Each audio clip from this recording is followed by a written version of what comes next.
On this episode of Plus Club for November, we discuss Knockout City First Class Trouble and Kingdoms of Amalur ReReckoning. Before we jump into that, a couple quick reminders that our game of the month is still Remnant from the Ashes, so make sure to play that. Come back in like a day or two, and we'll be discussing that on Game of the Month, picking a brand new game of the month, the last game of the month of 2021. So stay tuned to find out what that is. And yeah, we don't know the games for PlayStation Plus in December, but they apparently have been leaked. So take this with a grain of salt. It might be Godfall, Mortal Shell, and Lego DC Supervillains. So yeah, get ready to play those if those are in fact the games. And just a couple thoughts on that real quick. I've played and finished Godfall, so I will be interested to see how that plays on console. Mortal Shell, I played the demo of that, and it was pretty neat, so I'd like to play that more. And Lego DC Supervillains, I have no interest in playing, but I will play it for the channel. I'm sure it'll be fine. The Lego games are typically okay platformer type games, but not really my cup of tea. But yeah, overall, if this is true, I think this is going to be a pretty banger-ass month this year, because those are all pretty robust games to be getting. So, although I've already seen people complain about them, I don't get it. A couple quick reminders to check out our Discord link down below. You can talk to us anytime, all the time. We're on iTunes, Spotify, and the podcast platforms if you prefer to listen to us in audio form. And we have a Patreon if you'd like to support this channel more than liking, commenting, sharing, and subscribing if you're brand new. All right, let's get into Plus Club.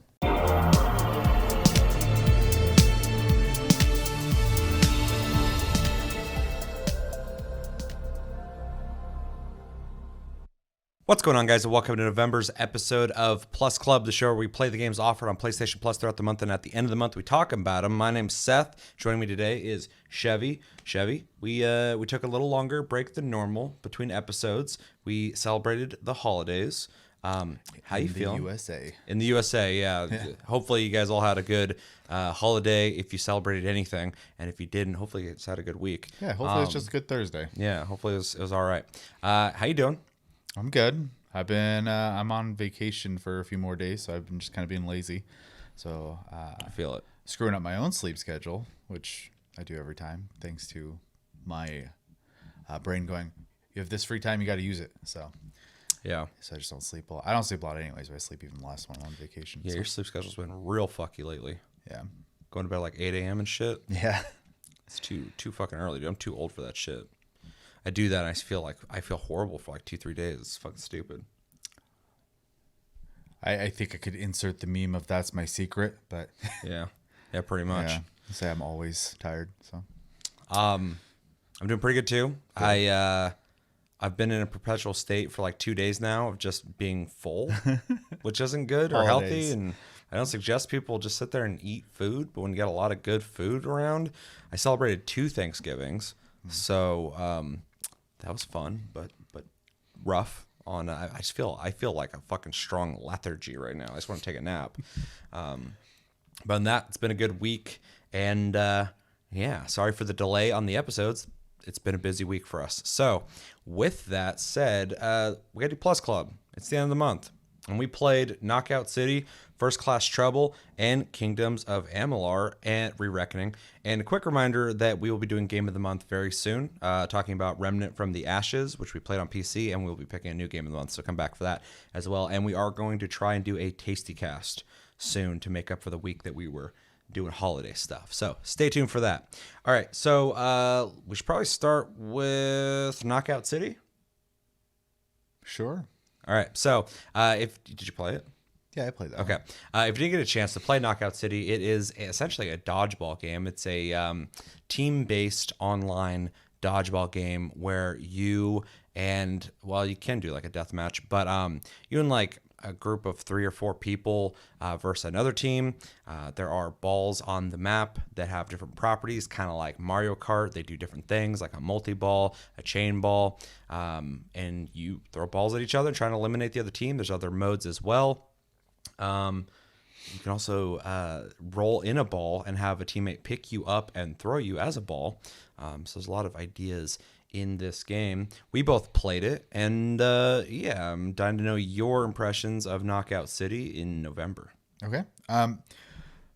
So when this game originally launched, I actually Had already had some exposure to it via some streamers I watch, so I had a pretty good idea what it was going to be. So hopping and playing it myself, I wasn't very surprised. Like there wasn't a whole lot there to like learn other than how it actually felt, and it feels good. They did a good job with the controls. The gameplay is. It kind of reminds me of Rocket League, where it is simple to pick up, but there's definitely nuance to master for sure. Definitely. Because I'm sure, as many of you know, people who are good at Rocket League are ridiculous. But you don't have to be that to get into that. So this game's exactly that way, I think. The core concept's so simple, and the controls are so simple that anyone can play it. But yeah, it has the ability to allow you to get really fucking crazy with it if you want. For sure, for sure. Man, let's see. For a lot of people who watch the show already know I don't really play a lot of competitive games, which this is 100% what this is. So I already don't have a very big draw towards it. But I do appreciate what they're doing. I think it feels good. The power-ups are fun and interesting. They definitely got creative, which I appreciate. Especially with the aspect of being able to turn into a ball or jail an enemy and turn them into a ball. It's just a cool idea. It adds a little more flair and some more ability for tactics, really, which I think is kind of needed when the gameplay loop is in its most basic form, dodgeball. So, with it having dodge and counter and catch mechanics and stuff like that, it feels a little more than just rock, paper, scissors, essentially, which I appreciate because I, on initial glance, kind of just expected it to be effectively rock, paper, scissors. So,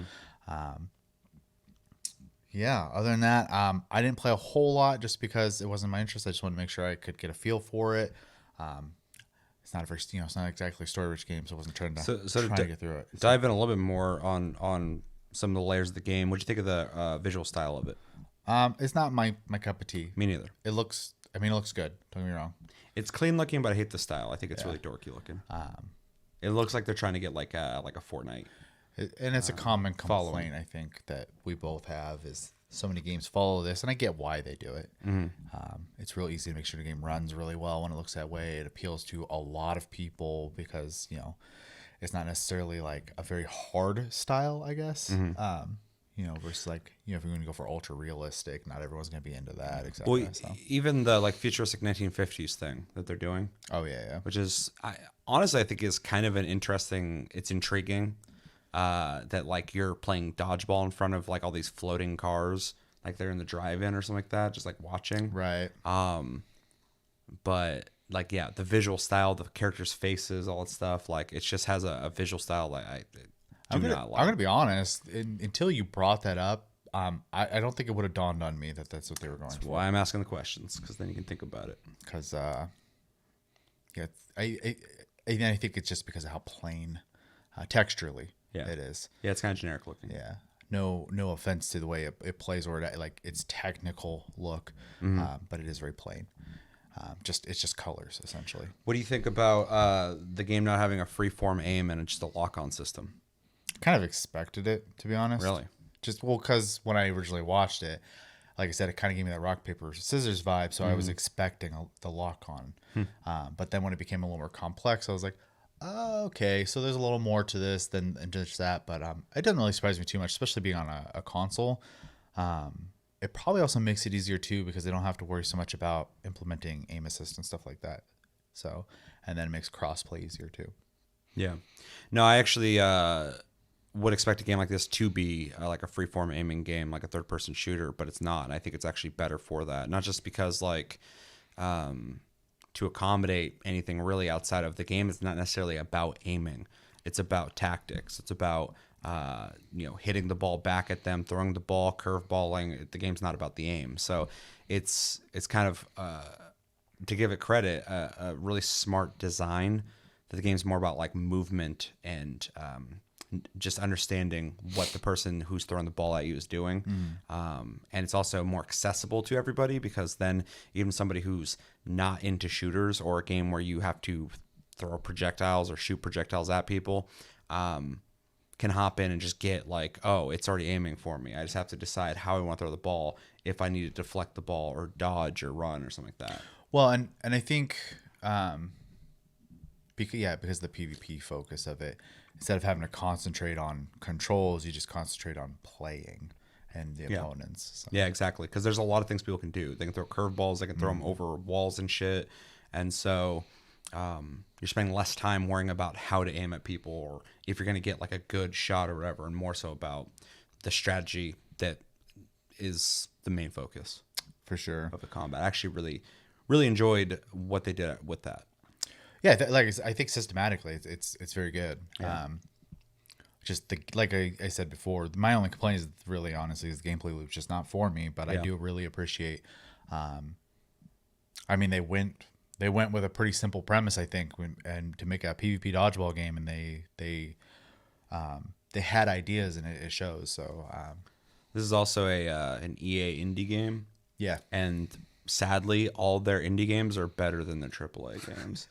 And I'll get into my impressions of this as well, but like in a moment. But like I just think it's funny that every time I play one of their indie games, indie it's still EA, but like they try and like put money into smaller devs. They invest, kind of like they It Takes publish, Two and stuff. They're all no AAA developer would be like, we're gonna make a dodgeball game, but somebody's like, hey, we got this idea, and EA happened to fund it. So yeah, it's really interesting. Well, it's funny too because a lot of these AAA companies just have these programs, and you just apply for them essentially. Publish my game for me, so it just got approved, but they didn't have their fingers in the pie outside of that. So yeah, because even though when you're saying like it's not really like your cup of tea or whatever, but because I kind of feel the same way, I appreciate that someone made it, because like, what do I expect from developers? Shooters, sometimes racing games, sometimes fighting games, even though recently we're getting a lot of fighting games. Definitely third-person action games, definitely third-person RPGs. Yeah. Like, I mean, it literally reminds me of Rocket League. Yeah, it's not obviously in play, but in the idea of making something kind of out there, but still versus. Yeah, there's a bunch of these little games that are trying to be like competitive, easy to approach, aiming for everybody type games that can also be highly competitive. It's definitely in the same area. It's just it's not cars hitting a ball; it's people throwing a ball. Yeah, exactly. Yeah, but it's still a sport. Yeah, like this little fun indie sport that everyone can get. Throw the ball at somebody, just like in Rocket League. Hit the ball into the fucking goal with a car, or break the physics of the game and just float in the sky. But yeah. I wonder if people still do that or not. That's probably just part of the gameplay loop at this point. So. Yeah, whatever the meta is these days. Yeah, but yeah, I mean, overall, it's it's a decent little game. It's hard for me to have any like enthusiasm behind it, obviously, because of my interests, but I do think they made a good product. With a couple nitpicks, I would have even. I know you have one I didn't experience, so I didn't want to talk about it, but I will comment on it when you talk about it. Yeah, so jumping into my impressions, I'm going to try and keep it short because this game is pretty basic in its premise. I mean, like, you throw balls at each other, you try to eliminate the team, and honestly, one thing we didn't touch on just now, and I guess I'll just bring it up now, this game feels like a brawler as well. It feels like Smash Bros, but in a 3D perspective. It feels like Power Stone, if you're old enough to remember that game. It feels like a game. It almost feels like Fusion. That's an even older one. Fucking, it just feels like a party game, a brawler game, and that was really interesting. As soon as I started playing, I was like, oh, this isn't like a third-person action game. This is like a third-person brawler game, only with dodgeballs. And overall, I enjoyed myself when I played it, but I don't love it, and I probably will never come back to it. The things I liked about it, though, is the idea is cool, the premise is cool, the mechanics are solid. They have a really good system here, really good. And when you're playing with friends, which I pretty much did, and played with people in the community and other people, and we all played the one mode we're allowed to play, which I'll get into in a sec. And we played for hours. It was fun. I mean, because we couldn't do any of like the main modes, it was just us all fucking each other up with balls. But it definitely kind of brought me back to brawlers of the past, which was fun. I really like the mechanics. I think it's a really smart system. I think it's simple. I think it's effective. We had a bunch of different people, different skill sets, all playing, and at some point pretty much everybody got first place at some point. Like, the game really does kind of have that you can really get in there and show your skill off, but also a lot of things can just happen randomly, and it kind of like a train fucking hits you and kills you, or like that person found a ball that's way better than yours, or you didn't expect that person to deflect your ball and now they're throwing it back, or catch your ball and throw it right back at you. It's a lot of random dynamics that makes it really interesting. As I said before, I'm not really a big fan of the art style. I don't like the cartoony look, and I don't really like the 50s aesthetic, although the idea of it I think is interesting. I just don't think they nailed it. I really don't like the way the characters look. The maps are cool. They're fun. They're good little arenas. I think it's also interesting. They borrow the Battle Royale circle that the longer the match goes, the circle starts shrinking to make people have to move and find each other. I actually think that's really cool. So the game's got a lot of really cool ideas. And yeah, you can just invite people in. You can invite more people than you're allowed to play online with, which is stupid. And run around your hideout and just throw balls at each other to practice or get trolled by certain people, and yeah, it's got a lot of cool things going on. It's a fun game. My big problem is there's 3 modes online, or there's three ways to play online. There's like a free for all mode, there's a 3v3 mode, and there's a 4v4 mode. 2 of those modes are not accessible until you're level 5. To get to level 5, you have to play online, and you get experience online only to get to level 5 to play those modes. We had like 6 people playing together when we tried to play together, and we could do private match, but you can't get experience when you play private match. We couldn't play the 3v3 because we had 6 people, and it wouldn't put 3 on one team, 3 on the other. It wanted 3 people to play, so we'd have to get rid of we had 5 people playing. We'd have to get rid of somebody. Then there's the other mode, the 4v4, but we wouldn't be able to play that anyway, but we couldn't access it. And then the free-for-all mode, which we should have been able to play, also had to be like level 5 to play. So we were stuck playing private mode. But here's also the other stupid thing. All the modes in that are also like 3v3, 4v4. And with 5 people, we couldn't play any of those because even though there is bot support when you want to practice by yourself, there's no bot support for private matches. So, and it would not let us play 2v3 anywhere. So we had to just do free for all over and over and over again. So it felt completely limited. And even though I could respect why they're doing this, they should rethink how they're doing it to allow, 5 friends. It lets 5 people get together. It just expects that we all already played online. And we all leveled to 5, and we want to only play free for all. So they should really start adding modes and adding variables to how many people can play, and maybe adding bot support for situations where you do have an off number. It seems really weird that they didn't do that, even though the game does have bot support when you play by yourself.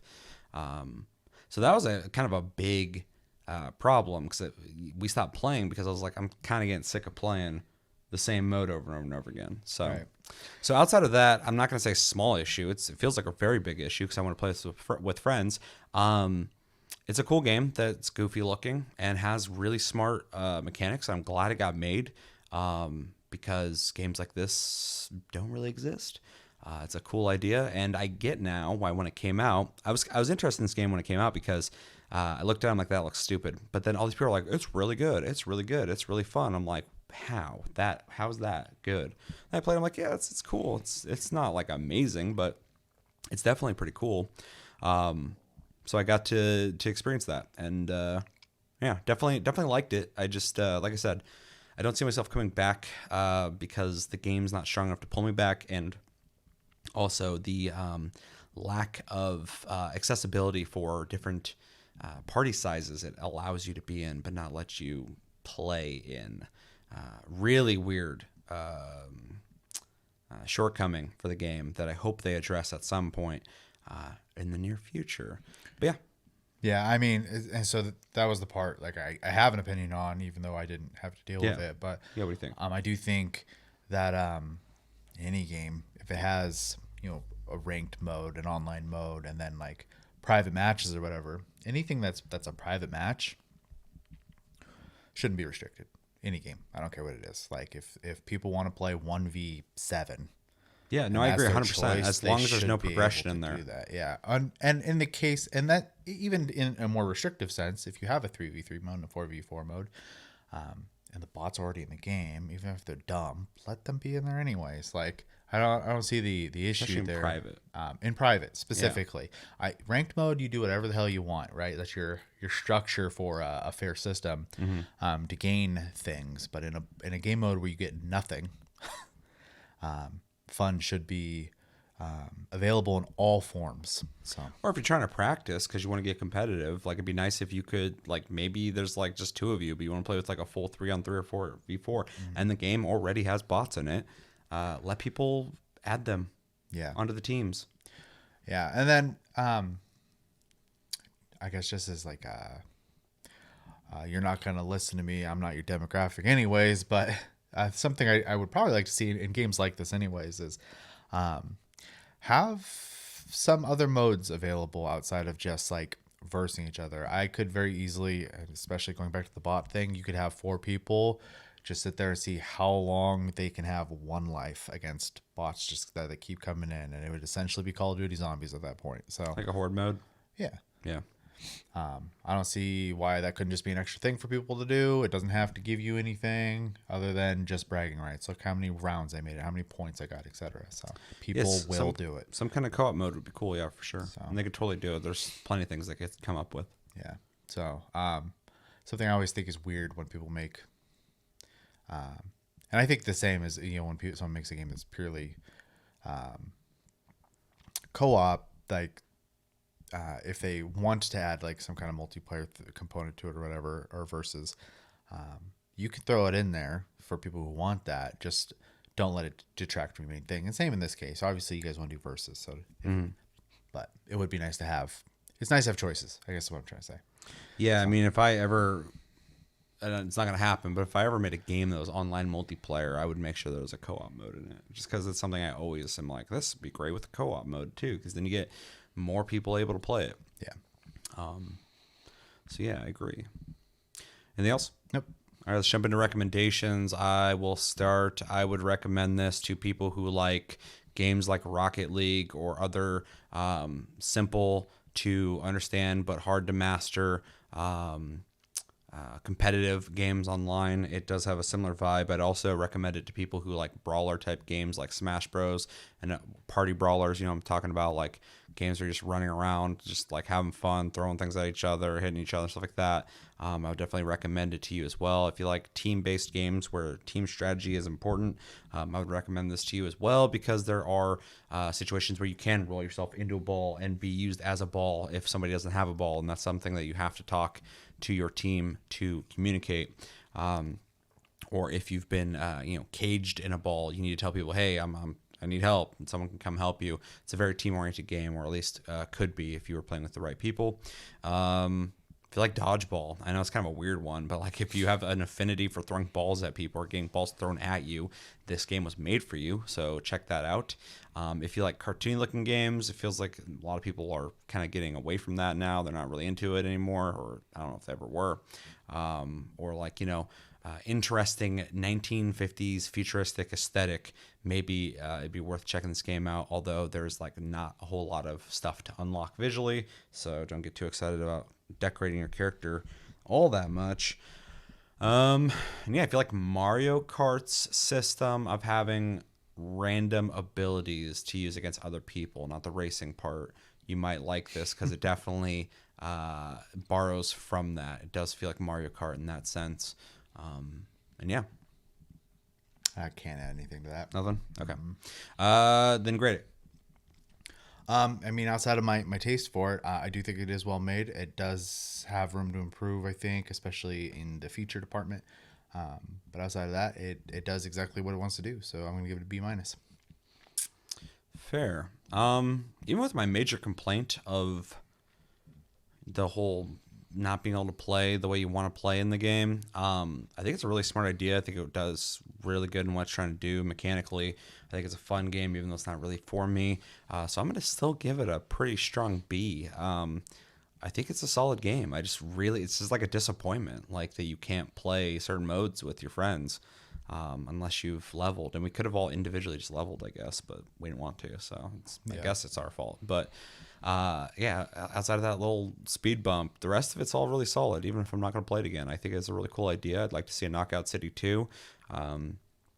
And yeah, maybe I'll play it again if enough people are playing. But yeah, I think I'm done. But yeah, it was a solid game. B. All right, anything else? Nope.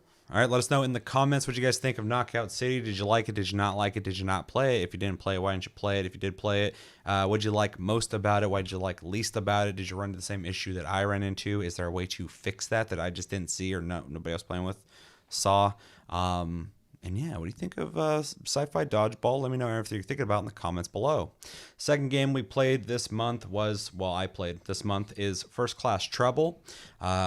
Quick transparency thing, you didn't play it. I didn't touch it. Like I said, this month's been a little busy and just didn't get around to playing it. So I'll be talking about my impressions of playing it. I've played it plenty. And, of course, now that people know you haven't played it, you will be talking about what you've seen of it. But it is not his personal review. If you didn't get a chance to play First Class Trouble, it is a social deduction game that's also like 1950s sci-fi. This month, huh? That's kind of interesting. Where you play as like one of... what is it, 8? I think there's 8 people. 8 people on a ship that is trying to shut down an AI that is sending personoids after you, which are 2 people among you who are actually robots that look like people. Their objective is to try and stop you from stopping the AI. And they are sabotaging things and killing people behind the scenes and trying not to get found out. The people who are the real people are trying to find out who the robots are through many different tasks and observations. And yeah, the game has physics. You can throw people around, has objects you can throw, and has a lot of team-based tasks that can help or kill people doing them. And yeah, I played it. And I will jump into my impressions of it. Actually, how about we go into what do you think of the game? You haven't played it, but from what you've seen. You streamed it a lot when it first came out. Yeah, I played this a lot on PC when it first came out. And I watched probably 2 whole streams of you playing that. So, I mean, I got a pretty good feel for it in that regard. Like we said, I didn't play it, so I don't know how it plays. But visually, it seemed pretty entertaining. Those kind of games are real easy to watch anyways, just because of the social nature of them. So every match is going to be different. So it doesn't get as stale as fast. Streaming them is scary, though, because it's a voice game. You don't know what people are going to say. That is always the risk. It's horrifying, dude. Every time I play that game on stream, I'm like, I don't know what people are going to say. Yeah. Yeah, that is tricky, especially because specifically Twitch is very sensitive to that stuff. Yeah. But yeah, I mean it is pretty much exactly what you said. It is a I'm sure everyone's familiar with Among Us. It is a 3D game instead of a 2D game. Yeah, I probably should have been clear about that. So it is a different vibe in that regard. So you actually have to have situational awareness to figure out who effectively the killers are or the saboteurs. So yeah, I don't know. The one thing I noticed right off the bat is it visually comes off a little, how do I word this? I guess janky at first, and then maybe it looks a little different now, but it's actually, they've done so many small things since the last time I played it that it's not a new game, but it almost feels new. It's crazy. I mean, that's good that they're working on it constantly. One of the things that I kind of I guess stood out to me the most is when I watched you play. When things would go downhill, whether you were the personoid or you figured out who it was, is like you said, there's physics to be able to throw things, and I would just notice people all of a sudden grab things off tables and start chucking them at each other and stuff like that to buy time, essentially, while people either restrain or get a task done. So it does add an extra element there because to compare it to Among Us, in Among Us you just run. That's all you do. Just run away and try to get everyone to on the same page to get rid of the person. So the genius of Among Us is the simplicity of it. Kind of like the last game we talked about. It's so easy to play it. It's all the mental strategy. And the game really has simplified what you have to interact with. It's just move around, observe, do simple tasks. And be good at lying. Exactly, exactly. But First Class Trouble is a more complex game. It still has the same strategy involved, but there's just more tools to utilize in the game, like airlocks that somebody has to hold the door open. And so you have to, if you go into it, you have to hope that guy's going to keep it open, or if they Right, shut right. it, it sucks you into space. Well, and the other thing like that I remember too is at the end of that map, it only has one map, right? It might have more now. It has multiple segments of the ship. It has the first section, the second section, which is random, and the third section is the finale. Which always has the bridge, right? Yes. Okay, so the bridge is They the need part to add a new one. is another one of those things where like you need multiple people to operate the thing in order to cross it. And so if you wanted to kill someone, that's one of them situations too. And because it's the end of the game, you can kind of get real sneaky right there too. So Yeah, I've seen a lot of like that, especially if nothing's been figured out, that's normally like the big finale. Like somebody's got to act. yeah. Like a lot of times I get really defensive when I'm at the end because I just like get low and kind of wait for people. And I literally tell people, I'm like, do not get near me. Yeah. I will fucking throw you over the And railing. and it really does remind me of when and I can't remember the exact amount of people, but if you have X amount of people left in Among Us, it's like, okay, we have to decide. There's no Yeah, 'cause you're regardless. launching them out Yeah. the airlock. So the decision has to be made, and that's what that bridge kind of reminds me of. It's like it's decision time. Yeah, between every section of the ship, there is that decision. You can launch people out the airlock too. Yeah, yeah. But people try to be responsible about it because if you launch people who aren't the personoid, you get deduction. So When you're screw up all them co-op things too that need to be done. you're gonna screw that up, and you're also gonna make sure there's less of you and more personoids. It's just not a good thing to just willy nilly kick people into space. So there's no, it's just like in Among Us, you don't have to make that decision. It's just kind of waste time doing it. Yeah. But yeah, anyway. Yeah. And I mean, so overall, I mean, I think it's a good take on the genre. It does new things, which is important. And it still has that core concept of escaping alive while communicating, whether you're good or bad at it, while keeping the intentions, hopefully, on being escaping, even if you are the personoid who is trying to kill people, you still want to come off as, as if you're trying to escape. So, my problem and big reason I hesitate to play these kind of games, I don't want to talk to people. It's really that simple. I don't like versus games anyways, but I'm the type of person, and I'm sure there's people out there who get frustrated with people like me, but I don't want to turn my mic on. I don't want to talk to you. So The thing about this game that's really, really interesting is like you can get into a room and there's just annoying people, or you can get in a room where like people get emotionally pissed. Like Yeah. I've ran into it, and that's actually probably the biggest thing I hate about the game is like some people will get like, because I mean it sucks in real life getting lied to. Like I get it, there might Sure. be an emotional impulse, but you have to understand this is the game you're playing. That's the point. And some people do react. It happens. I don't know, every 1 out of 5 games, somebody will get like emotionally angry and start like complaining and bitching and yelling, stuff like that. yeah, you got to detach yourself. Yeah. But then every once in a while you get into a room just full of people who are having fun, and whoever the personages were, whether they win or lose, people are laughing and they're going like, "Oh, dude, that was crazy! Like I thought you were like," and that's awesome. Yeah. Like that's always the good time to be had. And typically when I run into people like that, I try and keep them around because I'm like, I just want to keep playing with these people. For sure. But that is the risk of these games. You're rolling the dice every time you hit random. Like play a new game. It's you don't know who you're getting to a match with, and a lot of times they'll let themselves be known right in the beginning because they start just saying a bunch of shit right when it starts, and I'm like, oh god, here we go. Yeah. Yeah. Yeah. So, that's a huge turnoff for me. And even if they are cool, I'm not the type to just immediately start talking to someone. So, Yeah. Yeah, so I'll get into my impressions then. Like I said before, I've played this game a lot already. I played it on PC when it first came out, and a lot has changed, which is really, really cool to see. I took a break for a while because I played it so much I got burnt out, but I wanted to play it on here, not for progression because I've put more time into the PC version, but more so see how it translates onto console. And on that front, I'm just gonna say it. I don't like the controls. They work, but they don't feel good. A lot of your menus and stuff are all the shoulder buttons. So to pull out like a certain item or to use emotes. And if you play it like, long enough, you're just gonna get used to that, whatever. But with that accompanied with like how to target people with the triggers and let go and throw it, it just feels encumbered. It feels like just too much is going on up here.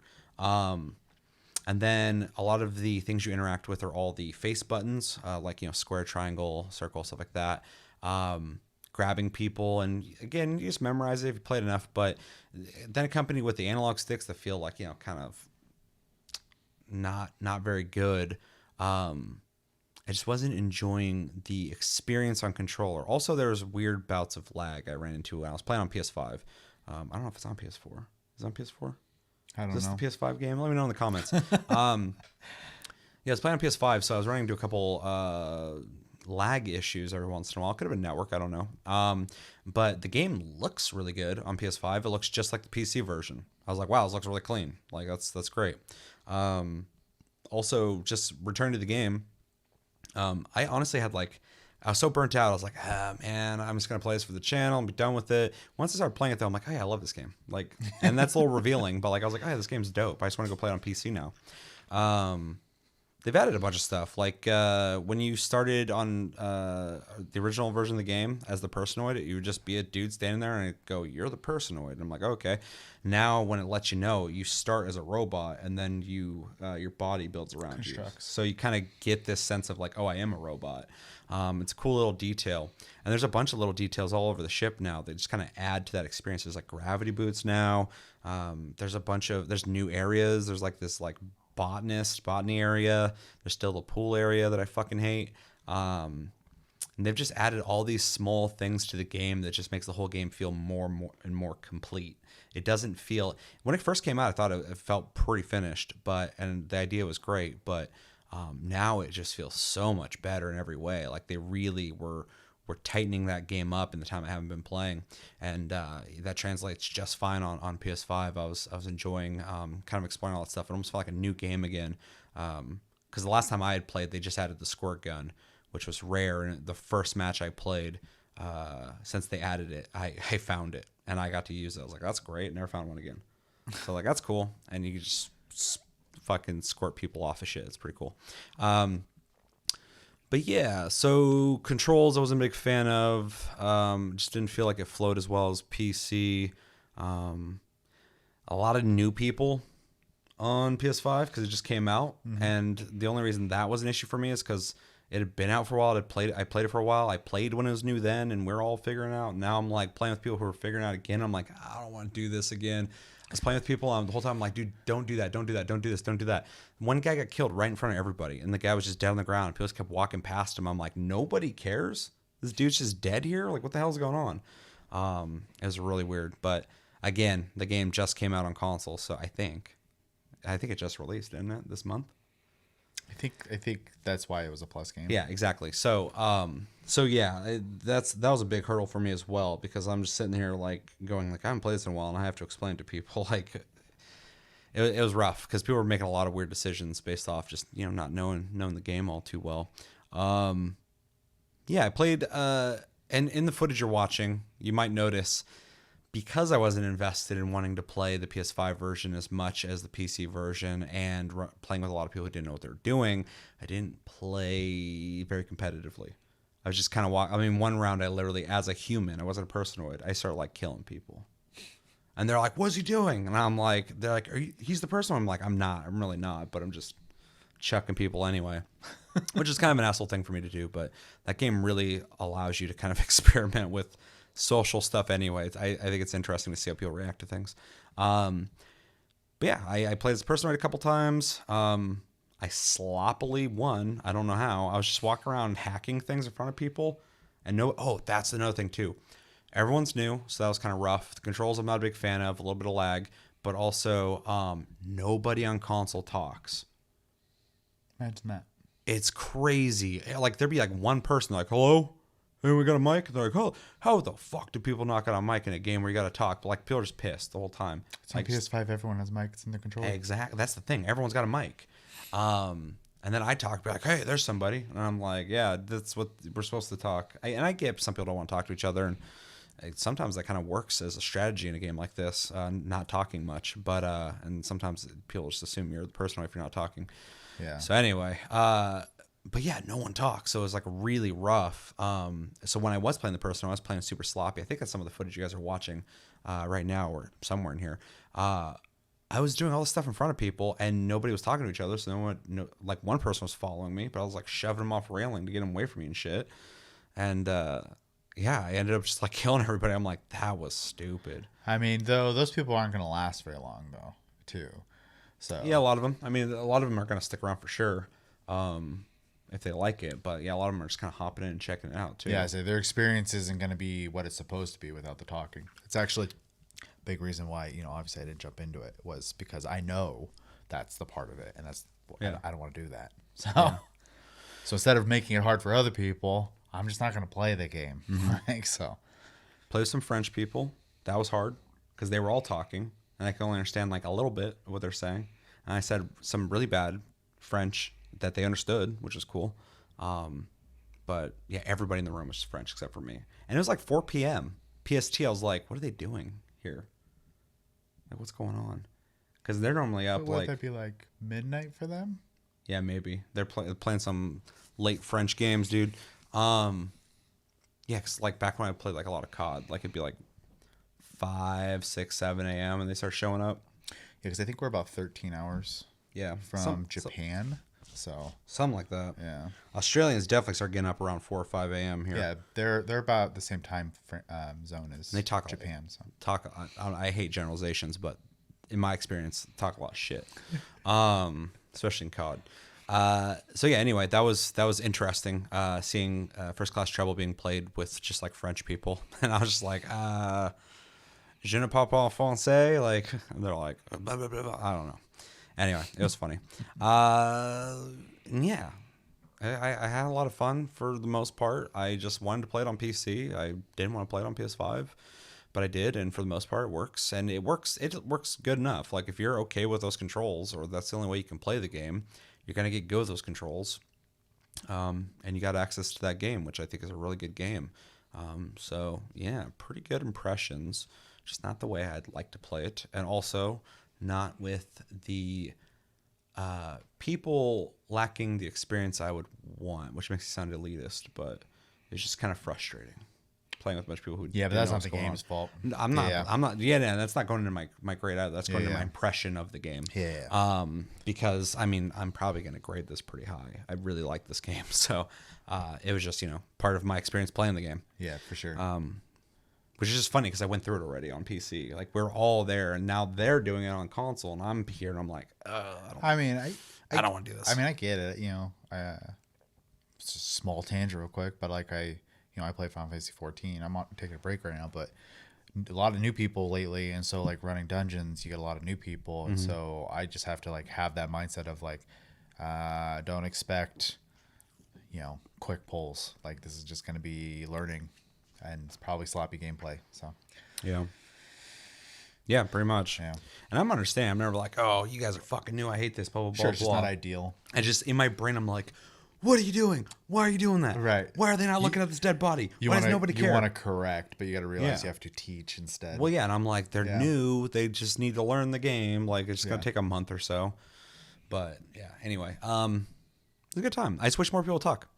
You have all, like, especially if you're playing on PS5, which I think you're only playing on PS5, you have a mic. So unless you don't talk, which I get, works freakishly well. Yeah. That was such a genius thing with that controller, man, is just having a mic and speaker at all times. So like, you just never have an excuse to not be able to communicate with people. Such a fucking smart idea. Anyway, yeah, that's all I have to say on it. It was a fun time with some social issues for me, and controls I wasn't a big fan of, but other than that, it translates just fine, and the game's come a long way, and I would like to play it again on PC. Let's jump into recommendations. You didn't play it, but who would you recommend it to? I mean, I think the obvious one would be if you're a fan of Among Us and you want more of that game genre. Social deduction. Yeah, you should definitely give it a shot, especially if you're into the idea of 3D spaces where, you could do something behind someone's back and they probably wouldn't see you. So, also the game has a like we said before, the cooperative stuff. So if that sounds appealing to you, if you like the idea of like having to figure out if you can trust someone enough to like go into an airlock or get across a bridge, so they don't let go of the button and let you drop to your death. It is that kind of game. So for sure. Yeah, I don't really know who else to recommend the game to though, because it is a pretty specific genre. Yeah, I mean, it is kind of rough because I couldn't be like, if you like co-op games, because like you could be like working with somebody you think is on your side and they kill you. Yeah. And that feels awful, but it feels good when you're the guy who did it. But so yeah, I can't be like, you should play for that, because then you're going to be real disappointed. It is a social deduction game. So if you are into the idea of like Clue or, Among Us or any of the other games out there where you're trying to figure out who's who and who did what and blah, blah, blah, you're going to really like it. If you like mysteries, murder mysteries, this is a murder mystery game pretty much, because someone's going to get fucking killed. You got to figure out who the hell did it. If you like 1950s sci-fi aesthetic, I would recommend that, because it's got that going on for it. Yeah. If you like social games where you have to talk with each other and you don't mind people lying to you, well, some people play games just to talk to people. No, I know. I've known people who play Call of Duty just to talk to people in fucking lobbies. Well, I mean, it's really weird. MMOs in general, when there's no content out, Yeah. people still logging in or socially playing at that point. When I was playing regularly early on PC, like I started to get to know random people. I would like come in a lobby and I'm like, oh, it's this guy again. And he's like, oh, hey, what's up, dude? And we started just like talking or whatever. For sure. So it is a social game. So if you like social interaction with people and you are, okay with playful lying, you're probably really gonna like it. Be emotionally prepared. Yeah. Don't be like, oh, I just got betrayed by my new best friend. Yeah. Because it's gonna happen a lot. Ain't personal, brah.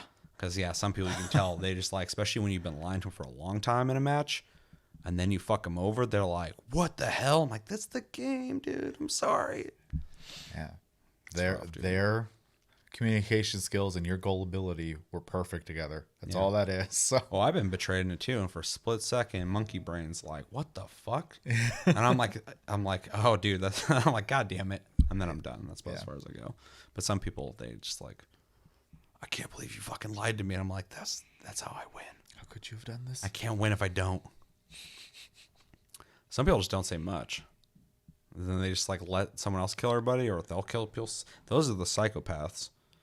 This wasn't from my PS5 experience, but one of the first times I ever played this game when it came out on PC, this dude like killed me in a kitchen when no one saw it, and he's just killing people off, and he's lying to everybody.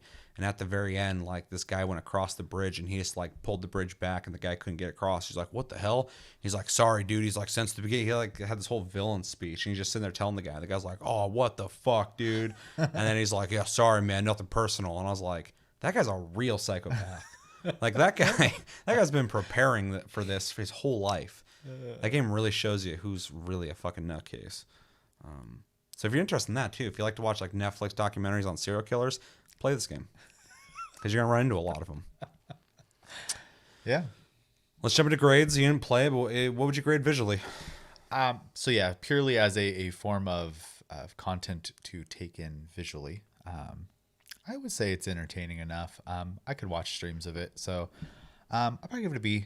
I think it's fun enough to watch. I couldn't do it all the time. I'd get burnt out real quick. But I mean, it's the same with things like Among Us. If I see a bunch of people I know streaming, they're all collabing together and playing Among Us, I'll watch it because the banter is worth the watch. Yeah. But yeah, I couldn't watch all Well, the time. that's the thing that's great about First Class Trouble too, is the amount of variables that happen per round. It's not just like you got to learn this map. It's like there's a lot of random things that can happen, and so that makes it very replayable, but also very watchable. Yeah. Because someone's like really good at lying, something could really throw them off in certain situations. You got to really think on your fucking feet in that game. Yeah, and if you could get enough people together to control like what comes out of people's mouths better, I do think that is worth it. Though I do think Twitch, even though they might not like it, I do think there's a thing in there that basically says, if it's out of your control, you can't really do anything about it. So yeah, I'm not 100% sure. I don't stream, so yeah. I think First Class Trouble is the best social deduction game ever made. I think it's really good, solid. It's a lot of fun, and even though emotionally I can become fatigued playing it, especially when people get really pissy playing it. I'm like, I don't want to deal with that. It's a great game, and even though I had some hurdles on PS5 with the controls, which is basically a personal thing, but also I think that they could have designed them better. So that is, you did say they felt top heavy. that is the game, yeah. So they feel encumbered. Maybe you can change them. I don't know. I didn't do that. And a little bit of lag, but the game just came out. I'm sure they'll fix it. It was still a great game, and made me want to play it on PC. So I'm gonna give this shit an A-. It's the best social deduction game I've played. It's a lot of fun when I was playing it a lot. Not playing it now, but maybe I'll hop back into it. But yeah, I think it's really good. Best in class. All right. Anything else? All right. Let us know in the comments below. What'd you think of First Class Trouble? Did you like it? Did you not like it? Do you like social deduction games? Are you able to play them? What is your favorite one? Is it Among Us? Because that was everybody's favorite for a little bit there. What other ones are there? Project Winter. Oh my God, dude. You want to deal with fucking trolls. That game's full of them. And That's a fun one to watch. People get crazy. Maybe now, dude. When I played it, again, that was one of those games I played early on, and like people were just like, people who weren't even like the fucking killer would be like just trolling people and shit. Or they wouldn't like the way you talk, so they would just like kill you and stuff. It's really annoying. But anyway, let me know in the comments what'd you think of First Class Trouble, and what'd you think of other games in the genre, which one's your favorite, and if you don't like these kind of games, why don't you like them? Let me know in the comments below. What do you think of that? Last game we played this month is Kingdoms of Amalur: ReReckoning, which is a remaster of the original game that came out on 360, in which you play as a dude who has died and been resurrected in an experiment in a lab that gets attacked by a group of people who are waging a war at the time. I think it's like the Crystal War or something. And yeah, it's an open world third-person action RPG. Its story's written by Ari Salvatore, if that name means anything to you. He did Legend of Dritz. Yeah. And yeah, you run around, you hit things, you sneak around if you want to, and stab things. You make decisions that actually have consequences, and you level up. And it has a fate system. Your character's like the Fateless or something, right? I forgot what it's called. Yeah, most people like canonically have like a path, a fate. You know, like they have to follow. You can pick one at will, which is basically their way of having a job system or a class system. Mm-hmm. So. And yeah, you just run around, you do quests, and you get gear and level up. We both played it. I'm gonna let you jump in your impressions this time on Kingdoms of Amalur. Okay. So first thing I want to say is, did play this originally when it came out, and so it was kind of interesting coming back to this game. I played a lot more this time than that time, and I think.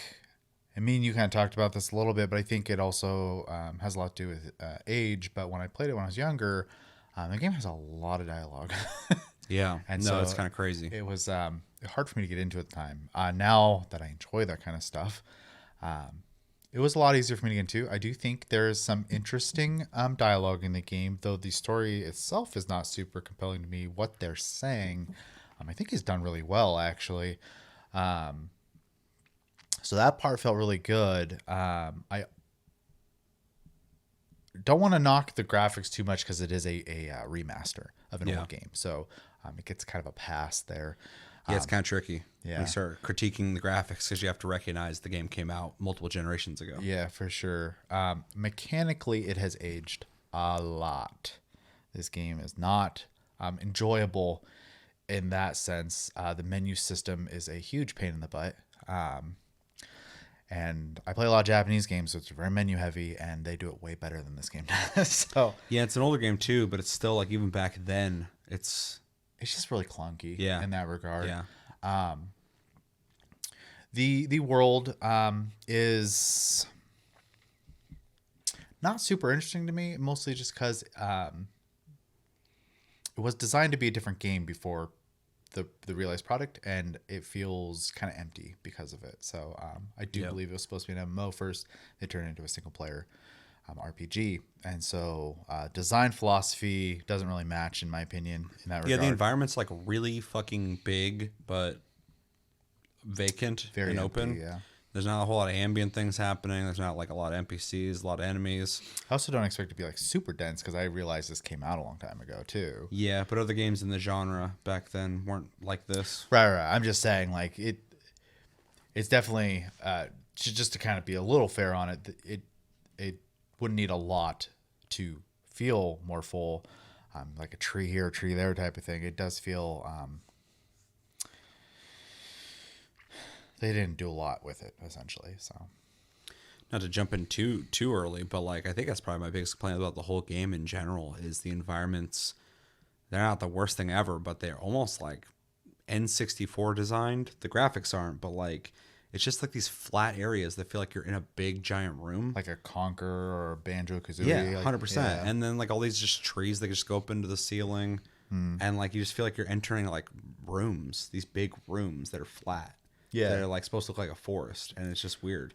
And of course, again, you could like go, well, it's on 360. Like the games before 360 didn't look like that. Like Right. So it's definitely their design. Like Yeah. I think it's kind of where my complaints end, though, to be honest. I think they had a lot of really great ideas, especially for the time the game came out. It does have a lot of classes and a lot of weapons, which I really appreciate. I went with a dual dagger build, though I don't like the stealth system of the game, but most old games sucked at it. yeah, But combat feels fine. It's not too complicated. It's not too simple either. You do have a lot of tools at your disposal, especially as you level and put points into things. It has multiple armors. They do change your appearance, which even games today struggle with. So I give them credit for that as well. let's find something recently that didn't do that. It's insane to me. Oh, well, I guess it's the character models they want you to look at, but like the way they design them. But like Tales of Arise, you get all this like armor and stuff. It doesn't do anything. Yeah, I still think that's kind of weird. I mean, I get it. You're playing like a character and they have a design type of thing, but Well, and they also sell you like costume packs, so you can dress your character. Yeah. And there's like owls that have like cosmetics you can design your character with, but like at the same time, I would much rather pick it's out very, armor. very Bandai Namco. Yeah, 100%. But But it's a modern game that doesn't do that. I do understand also philosophy-wise that you're playing a character there versus in this game you make a character. Yeah. So there's a little bit of a difference in that regard. But that being said, for its time, it did quite a bit, actually, I think. The quest structure, I think, is actually really good, too, which is kind of pleasant to say because, again, there are games that come out now that don't do a very good job of it. But, like, there's hubs you go to. You can grab a bunch of quests, including your side quests, and they show up very clearly on your map, regardless if you've discovered the area or not, so you know which direction to go to really easily, which I appreciate because I get lost easy. So I was able to get around really easily, which I liked. The game also does a really good job of, in the towns, I should say, feeling alive in that sense. There are NPCs wandering around. You go in the buildings. There's like the vendors, but there's also like customers inside the store and stuff like that. It's not like super robust, but it's funny that towns actually feel like populated, and the world doesn't. Yeah. So because like when you're walking in towns, there's NPCs everywhere. It's not like there's like three people. Good. Yeah. So I mean that's some credit I will give the game for sure. I honestly think there's a lot of like good stuff in this game that if they just kind of did instead of doing a remaster, if they would have done a remake and modernize some stuff in the game, I actually think this could be a really cool game. It is kind of a shame that, and I'm sure it's not going to make enough money now either, but I don't think it ever made enough money for people to care again. So, yeah, I mean, a little revealing, but like I do think they should make a Kingdoms of Amalur too. Yeah. Just make a sequel to this. You did the remaster, make a sequel, make it modern, keep some of your like Fate ideas and stuff like that, and keep a combat system that's similar, kind of that weird Fable system. But better graphics, better world, please, and fucking have Ari Salvatore come back in and write another story. I think you'd have a solid ass game. I think that some of the things that held this game back were things that could be fixed in modern day pretty easily. Kind of sucks, man. That guy has done a couple game stories now, and they always end up being games that aren't necessarily developed very well. Versus there was one on PlayStation 2. It was a D&D game where you play as a party of heroes, and it was just a beat 'em up basically, and that was fun, but I don't think it got very good advertising. So Yeah, I don't remember what that is, but I remember he's written stories for a couple things. Yeah, quite a few now. Yeah. So, I know this one he wanted to like invest in like writing like a whole world, and he did, I guess. But I remember early on reading about this game and saying like he wanted to make like a bunch of games after it and keep writing the story. So yeah. Money, though, for sure, I bet you. Because I don't know too many people played the original. which wasn't successful. No. Yeah. So, but yeah, overall, I think, yeah, good ideas. Didn't age well. Would love to see more of it in a modern way because I do think it's interesting for sure. So Yeah. This game's really interesting for me because I remember when it first came out, I didn't like the way it looked. I didn't like the way the world was designed. I didn't like the combat. I didn't like the menu system. So a lot of the complaints you could have nowadays about it, I had then. So it's not necessarily a remaster. It's an old game. Like, oh, you can't judge it. I did then. So I had a lot of issues with this game. But in retrospect, I keep thinking about how back then I was a big Elder Scrolls fanboy. And since it's like, looking at a open world city action game and comparing it to a Rockstar game.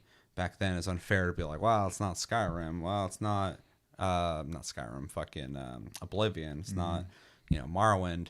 So I think I was viewing it through an unfair lens because playing it again, it's funny. I was like, oh, dude, I got to play Kingdoms of Amalur. I started playing it. I was like, I want to see what they did with the remaster at the very least. And I started playing it. I'm looking around at everything. And I'm like, dude, I hate these environments. They look so fucking stupid. But then I kept playing it, and I kept playing it, and I ended up putting like 11 hours into the game, which isn't a lot, but it's way more than I planned on putting into it. And yeah, I got to a point where I started enjoying it. I started liking the combat. As I unlocked more skills for my build, and this game allows you to make a build. I end up making kind of like a sneaky crit rogue type character, even though the sneak in that game is not that great. yeah, Mostly because the movement speed when you're sneaking around is way too slow. It's so annoying. But you can sneak up behind people and kill them instantly, which is nice. But as I started kind of crafting a build and getting out of a lot of the beginning areas that I didn't really get past when I originally played this game, I started getting to the point where I wasn't playing the game for the show. I was playing it because I wanted to keep playing it. I was having fun. The story never really got too interesting for me, but about 11 hours into the game, there's like a lot of dialogue happening and characters being developed. And I was like, I almost wanted to go back and like pay attention fully because I wasn't doing it at first. Because like I said before, I wasn't a fan of the game originally. I almost want to go back and pay attention because I was like, they're actually trying really hard here to tell a story. And I feel like I'm kind of discrediting the game by not right. paying attention because they're like in my head I was like, it's just bullshit. They don't care about the story. I don't either. But then I was playing more. I'm like, they're really trying to tell a story here. Like I started paying attention too late. But I was like, there's like full on cutscenes where characters are like talking with each other and there's like this bigger story happening. And I was like, man, that's crazy. Questing I think is fun. It's pretty basic. A lot of times like go find this, go find that. Some of the missions are like, Fetch hey, quests, yeah. I hid this thing here. Go find that. Kill this dude. And yeah, a lot of them are like going into dungeons and caves and shit and fighting things. And because the combat system does become pretty robust, going and doing quests is a lot of fun because you get excuse to fight more things, level up, explore areas that are pretty interesting. Their interiors are a lot more interesting than the outside areas. For sure. One thing though, and one place did it, but you could tell there was a time when like you'd have to go into a cave and then backtrack out of it. And this game was like probably came out like right before people started making like easy ways to get out of caves. The shortcut systems. Yeah. Shortcuts, whether you teleport out or there's like an opening that brings you back to the beginning of the cave. There's like one or two caves that did that in this. Other than that, everything else I had to like backtrack out of, which was really annoying. Game's got fast travel though, so that's nice. Yeah. You don't have to do a lot of backtracking like across the world, which was really convenient. But yeah, it was interesting to play a game where like you did have to backtrack out of caves, but luckily I just remembered how the hell I came in and just ran out real fast. The game gives a fairly good challenge to some of the enemies.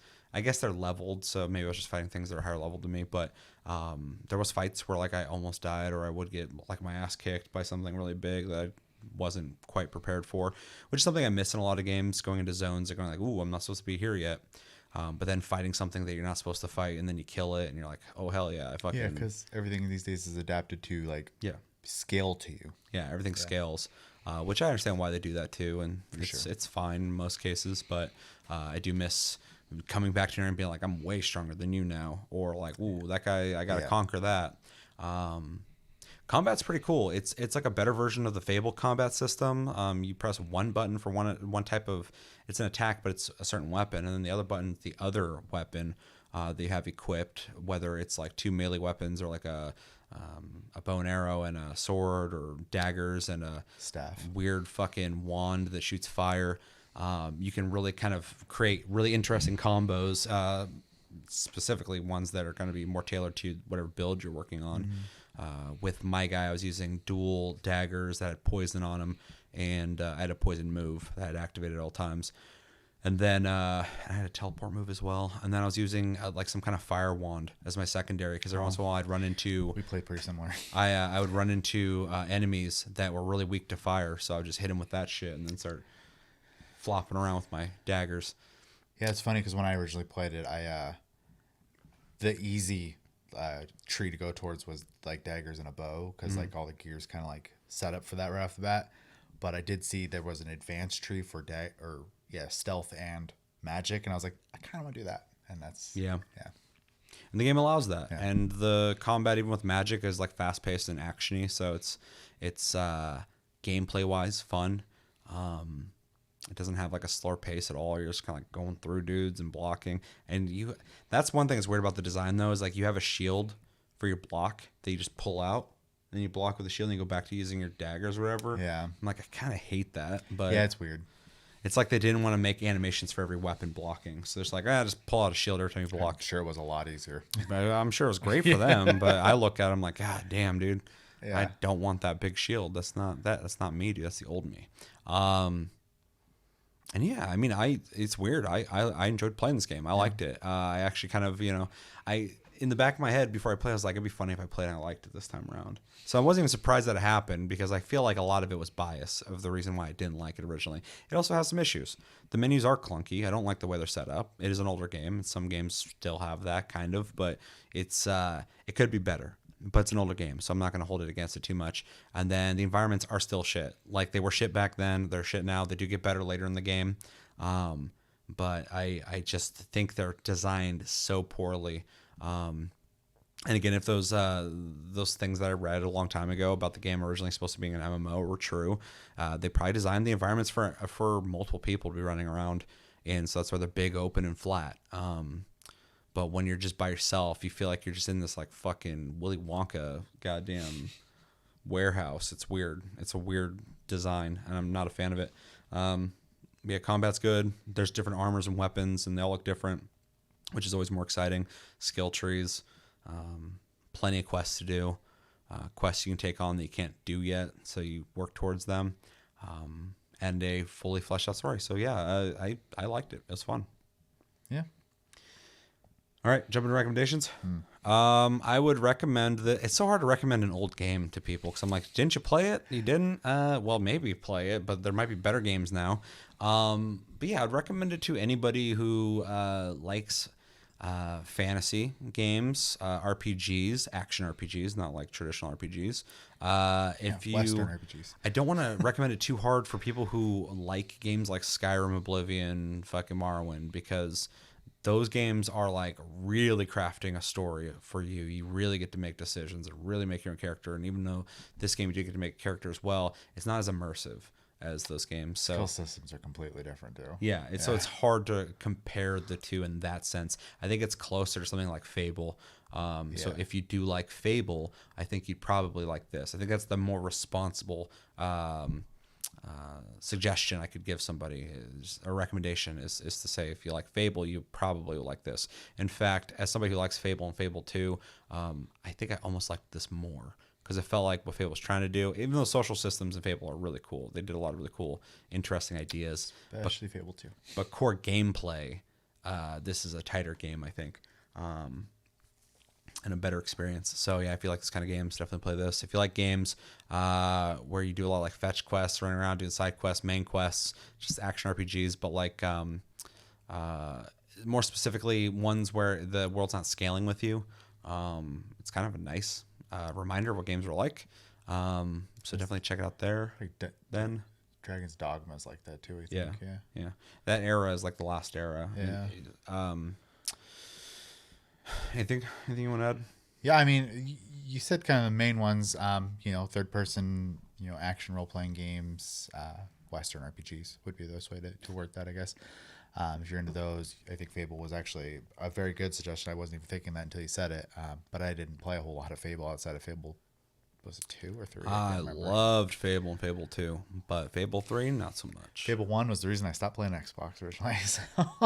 Yeah. Yeah, it was a big disappointment for a lot of people. Yeah.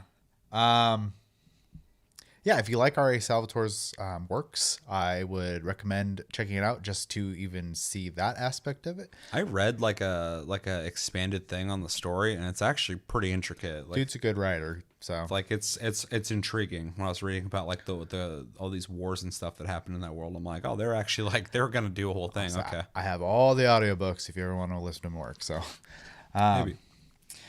Yeah, so I mean that is definitely a big suggestion. If you like being able to construct a class in a game that kind of fits towards your tailored play style. This game does allow that, though. Yeah. It is older, so don't expect like amazing customization, but it is more than I expected, 100%. And yeah, I had something else, I lost it. Anyways, yeah, that's pretty much it. I can't think of anything else either. It's I feel like a lot of people, I think if you like action games, you could probably play this. I mean, I know some people don't like to worry about putting gear on and stuff, which is kind of weird because most games have that nowadays, but I don't think there's a lot to worry about though. It's a pretty straightforward action game too. It's an RPG for sure, but like if you just want to like hit some buttons and kill shit. Yeah, you want to Hulk smash, just put strength on everything, you're good. Yeah. So I mean, like I really feel like a lot of people could play this, but it is a fantasy RPG that is trying to make you make decisions and pay attention to quests and stuff like that. So if you try and do something a little, it's kind of mindless, but I don't know. I feel like a lot of people could play it. Yeah, I think so too.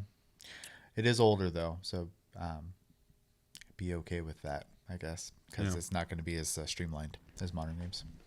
True. And again, I hope they make a second one because I feel like a lot of the ideas, if they were brought to a more modern game. Yeah, it doesn't have to be a direct sequel, even if it's just in that world.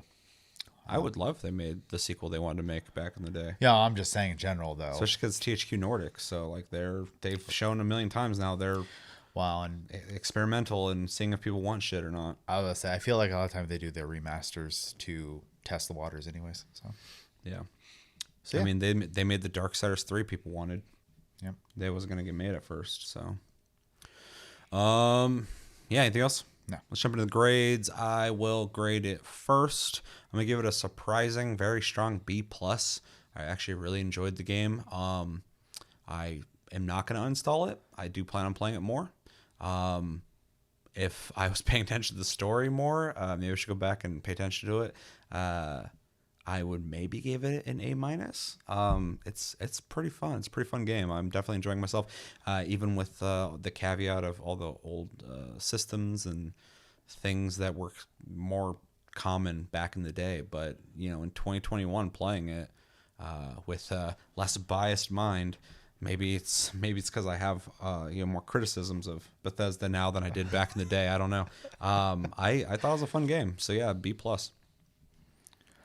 I'm getting high this episode. You are. Yeah, I mean, I already said it, but like the game has a lot of really good ideas, especially for its time. I do think it suffers very heavily from being old, though, which I don't like to use as a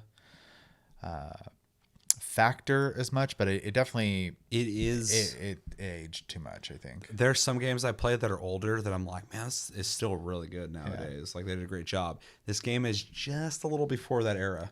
where it's like, oh, that's an older game. Like you can definitely tell a lot of the ideas that we don't use anymore in games are in that game. And and because of that, I don't find it enjoyable to play the game. So I'm not, trying to be as fair as possible. I'm gonna give it a C plus. I love a lot of the stuff in it. I would love to see a new modernized version of this game, but this version of the game is just way too hard for me to play. It's just, I have so many more options of games I could play, that there's nothing here that's strong enough to pull me in at this point. So I mean, fair. That's funny. The last two, I'm like a whole grade above you, like where we're at. Normally, we're really close. So this is definitely my month. I even gave the dodgeball game something, Knockout City. I even gave that a pretty high grade. So that's crazy. Yeah, this is not my month. This will be at all. Possibly a competitive month for our best month of PlayStation Plus episode coming in about a month and a half. So stay tuned for that. Yeah. I got to create a roster and fucking do that whole thing. Those are always fun to do, but it's kind of more production than I'm used to when it comes to doing episodes. For sure. But they're always fun to do. So yeah, C plus, B plus. Yes. I almost want to give it A minus, but it's not. I don't love it, but I liked it a lot. And yeah, let us know in the comments what you guys think about Kingdoms of Amalur ReReckoning. What do you think about it as a game nowadays? Did you play it? Did you play the remaster? Did you play the one in the past? How do you think it stacks up? Do you think there's any major differences? Is there something you didn't like about the remaster that we played? Did you not play it? If you didn't play, why didn't you play it? Maybe play the original, but you're like, I don't want to play the new one. And yeah, let us know everything you're thinking about in the comments below and all the games you talked about. But that's going to do it for this episode of Plus Club for November. As always, thank you for watching. Make sure to like and subscribe if you enjoyed this episode. Make sure to check out our other episodes. Check out our streams and socials linked down below. You can also check us out on iTunes, Spotify, and other podcast platforms if you prefer to listen to us in audio form. And we have a Discord actually linked in the info box. Apparently it wasn't there for a while, so I've just been lying to you for a long time. It's just a game, dude. That's how I win. So don't get upset with me. So yeah, if you'd like to talk to us anytime, all time, Discord is linked down below. Again, and we have a Patreon if you'd like to support this channel more than liking, commenting, sharing, and subscribing. If you're brand new, stay tuned. We have a game of the month coming out very soon where we'll be talking about Remnant from the Ashes and picking our new game of the month, the last game of the month for 2021. So find out what that is, and then we're going to try and do a taste cast sooner and later because I have played like 50 games and I'd like to talk about at least 12 of them with you guys, because all of them are like all relevant new games that you probably have opinions on as well.